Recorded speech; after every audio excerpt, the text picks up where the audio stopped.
ढोल नगाड़ों की थाप पर होगा गिद्दा और भंगड़ा।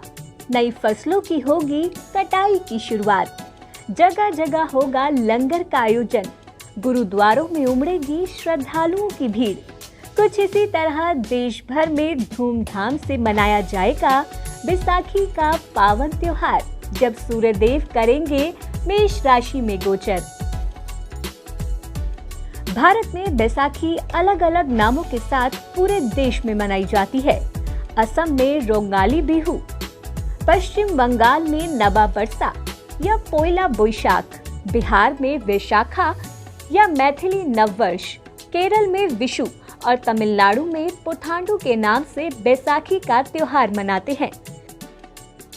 बैसाखी का पावन पर्व हर साल वैशाख मास में तब मनाया जाता है जब सूर्यदेव मेष राशि में गोचर करते हैं। यही कारण है कि इस पावन पर्व को मेष संक्रांति का पर्व भी कहते हैं। बैसाखी का पर्व मुख्य रूप से पंजाब, हरियाणा और दिल्ली के आसपास के कुछ हिस्सों में धूमधाम से मनाया जाता है। दरअसल बैसाखी के दिन ही अंतिम गुरु गोबिंद सिंह जी ने खालसा पंथ की स्थापना की थी। इसके अलावा इस दौरान पंजाब में रबी की फसल भी पककर तैयार हो जाती है। इस दिन को सिख समुदाय समेत कई राज्यों के लोग नववर्ष के रूप में भी मनाते हैं। ज्योतिष के अनुसार तमाम हिंदी महीनों के नाम नक्षत्रों के नाम पर रखे गए हैं। वैशाख मास का नाम भी विशाखा नाम के नक्षत्र पर रखा गया है। मान्यता है कि बैसाखी के दिन विशाखा नक्षत्र आकाश में होता है। अंग्रेजी कैलेंडर के अनुसार हर साल बैसाखी का पावन पर्व 13 या 14 अप्रैल को मनाया जाता है। आइए अब जानते हैं बैसाखी से जुड़ी प्रचलित कथाओं के बारे में। बैसाखी का पर्व उन 3 त्योहारों में से एक है जिसे सिखों के तीसरे गुरु अमरदास द्वारा मनाया गया था। बैसाखी को अंतिम सिख गुरु गोबिंद सिंह के राज्याभिषेक के साथ साथ सिख धर्म के खालसा पंथ की नींव के तौर पर भी मनाया जाता है। बैसाखी के दिन ही सिखों के 10वें गुरु गोबिंद सिंह जी ने सन 1699 में पवित्र खालसा पंथ की स्थापना की थी। गुरु गोबिंद सिंह जी ने आनंदपुर में सिखों का संगठन बनाने के लिए लोगों का आह्वान किया और इसी सभा में उन्होंने तलवार उठाकर लोगों से पूछा कि वह कौन बहादुर योद्धा है। तब उनमें से एक व्यक्ति निकल कर आया। गुरु गोबिंद सिंह जी उन्हें अपने साथ पंडाल में ले गए और रक्त से सनी हुई तलवार लेकर वापस आए और दोबारा वापस आकर यही सवाल किया तो फिर से एक सेवक आया। इसी तरह से एक एक करके 5 लोग सामने आए जो पंज प्यारे कहलाए। इन्हें खालसा पंथ का नाम दिया गया। इसीलिए बड़ी आबादी के द्वारा बैसाखी बहुत ऊर्जा और जोश के साथ मनाई जाती है। बैसाखी का पर्व सामाजिक और सांस्कृतिक के साथ साथ आर्थिक रूप से भी काफी महत्वपूर्ण है। खालसा पंथ का स्थापना दिवस होने के कारण जहां यह सिखों के लिए पवित्र दिन है, वहीं हिंदुओं के लिए भी कई मायनों से खास है। ऐसी मान्यता है कि बैसाख माह में भगवान बद्रीनाथ की यात्रा की शुरुआत होती है।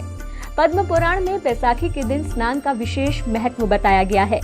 सूर्य के मेष राशि में परिवर्तन करने यानी मेष संक्रांति होने के कारण ये ज्योतिषीय दृष्टि से भी महत्वपूर्ण होता है। देश भर में बैसाखी को फसल के मौसम के अंत का प्रतीक माना जाता है, जो किसानों के लिए विशेष रूप से समृद्धि का समय है। इस पर्व के दिन सूर्य की स्थिति में परिवर्तन होने के कारण धूप तेज होने लगती है, साथ ही गर्मी का आरंभ हो जाता है। सूरज की गर्माहट से रबी की फसल पक जाती है, इसलिए किसानों के द्वारा इसे एक उत्सव की तरह मनाया जाता है। अप्रैल के महीने में सर्दी पूरी तरह समाप्त हो चुकी होती है और गर्मी का मौसम शुरू हो जाता है। इसीलिए इस त्योहार को मौसम में होने वाले बदलाव के कारण भी मनाया जाता है। आइए अब जानते हैं किस प्रकार मनाया जाता है बैसाखी का पर्व। इस दिन किसान पूरे साल हुए भरपूर फसल के लिए ईश्वर का आभार व्यक्त करते हैं और उन्हें अन्न धन अर्पित कर पूजा करते हैं। बैसाखी के दिन फसलों की पूजा विशेष रूप से की जाती है। इस दिन लोग पवित्र नदियों में डुबकी लगाकर बैसाखी मनाते हैं। बैसाखी के दिन तीर्थ स्नान और सूर्य देव को अर्घ्य देने से सुख और समृद्धि का आशीर्वाद मिलता है। बैसाखी के दिन जरूरतमंदों को फसल का थोड़ा सा हिस्सा दान करने, गरीबों में खीर बांटने और शरबत बांटने से दुख और दरिद्रता दूर होती है।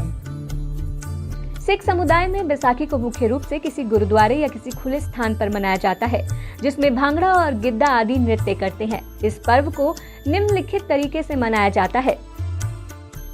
बैसाखी में गुरुद्वारे में गुरु ग्रंथ साहिब जी के स्थान को जल और दूध से शुद्ध किया जाता है। उसके बाद पवित्र किताब को ताज के साथ उसके स्थान पर रखा जाता है। इस दिन श्रद्धालुओं के लिए विशेष प्रकार का अमृत तैयार किया जाता है, जो बाद में बांटा जाता है। सबसे अंत में लोग लंगर का सेवन करते हैं। और कुछ इस तरह हमारे देश में बैसाखी का पावन पर्व मनाया जाता है। आप सभी को बैसाखी की लख लख बधाइयाँ।